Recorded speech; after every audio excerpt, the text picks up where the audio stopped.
আসসালামু আলাইকুম। কেমন আছেন সবাই? আশা করি সবাই ভালো আছেন। আলহামদুলিল্লাহ আমরা ভালো আছি, আবার ভালো নেই। কারণ আজ কদিন থেকে প্রচণ্ড পরিমাণে বৃষ্টি হইতেছে।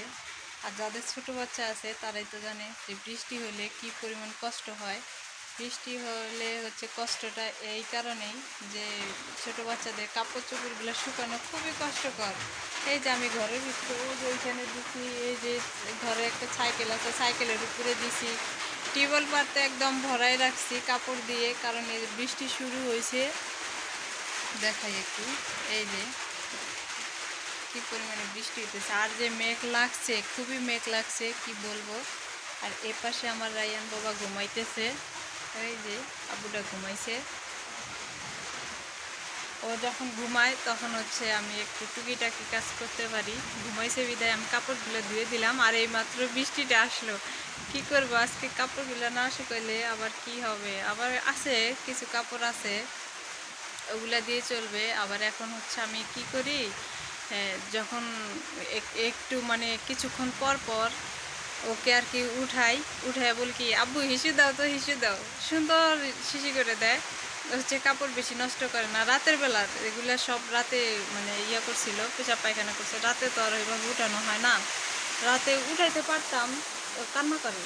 যখন উঠাবো তখন কান্না করে, এই জন্য উঠাই না। ও যখন পায়খানা পেশাব করে তখন আস্তে করে আমিও উঠে কাপড়টা আস্তে আস্তে মানে সরাই নিয়ে আবার শুকনাটা দিয়ে দিই, তখন আবার ঘুমায় যায়। আর যখন ওকে উঠায় নিয়ে আমি কাপড়টা চেঞ্জ করে দিব, তখন কান্না করে দিবে। এই জন্য আর কি রাতের বেলা আমি এরকম করি না।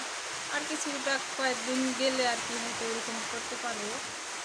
উঠায় নিয়ে বাবা শিশি দাও তো, শিশি দাও, শিশি দিয়ে দিবে। অনেক ভালো আছে, সবাই দোয়া করবেন আমার রায়ান বাবার জন্য। আলহামদুলিল্লাহ, সেই হিসাবে মায়ের কষ্টটা বুঝে, যে মার হয়তো অনেক কষ্ট হয়। রাতের বেলা বেশি একটা ঝামেলা করে না, দিনেও ঝামেলা করে না। দিনে যদি ঠান্ডা থাকে, এই যে এইভাবে শুধু খাবে আর ঘুমাবে। আর যখন একটু পেশাব পায়খানা হবে, মানে চাপ দিবে, তখন একটু মানে চিল্লাফাল্লা করে। তখন আমি যেহেতু মা হয়েছি এখন বুঝি যে হয়তো পেশাব করবে অথবা পায়খানা করবে, আস্তে করে উঠাই নিয়ে বললি, বাবা শিশি দাও তো, সুন্দর দিয়ে দিবে। বৃষ্টি হইতেছে, টিপ টিপ করে বৃষ্টি পড়তেছে, ভালোই লাগতেছে। বৃষ্টির দিনে আবার ভালো লাগে, কিন্তু এখন ভালো লাগে না, কারণ আমার ছেলের কাপড় চোপড় শুকাইতে খুব কষ্ট হয়। আর এই ঠান্ডার মধ্যে তো ফ্যান দেওয়া যাবে না, ফ্যান দিলে তো আরও ঠান্ডা লাগবে। ফ্যান দিলে কাপড় শুকাবে, কিন্তু আমার ছেলে ঠান্ডা লাগবে। এই জন্য আর কি টিউবওয়েল পার ভরে রাখছি কাপড় দিয়া। আর দুইটাই একটু দেরি করে দিয়ে নিছি আজকে, যে একটু কাজ করলাম তো এই জন্য। এই যে বৃষ্টি হইতেছে,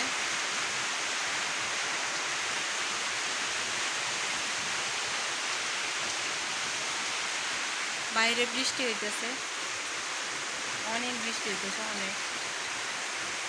তো যাই হোক, সবাই ভালো থাকেন। আর আমি এখন মানে রেগুলার ভিডিও দিতে পারবো কি না সেটা জানি না, কারণ কোন সময় কেমন থাকি বলতে পারি না। সবাই দোয়া করবেন। আল্লাহ হাফেজ, ভালো থাকবেন, সুস্থ থাকবেন। আর যারা যারা এখনও সাবস্ক্রাইব করে নাই, সাবস্ক্রাইব করে দিবেন। যাদের ঘরে ছোট বাচ্চা আছে তারাই জানে যে বৃষ্টির দিন ঠান্ডার দিন আসলে কি হয়। বৃষ্টি শুরু হয়েছে, এখন ময়নার কাপড় তো শুকাইব না। হ্যাঁ, আচ্ছা ঠিক আছে। আমি তো আগে কইছিলাম যে এরকম করে বাইরে বাইর করানো যাবে না, এরকম ইয়া করা যাবে না, তোমরা তো আমার কথা শুনো না।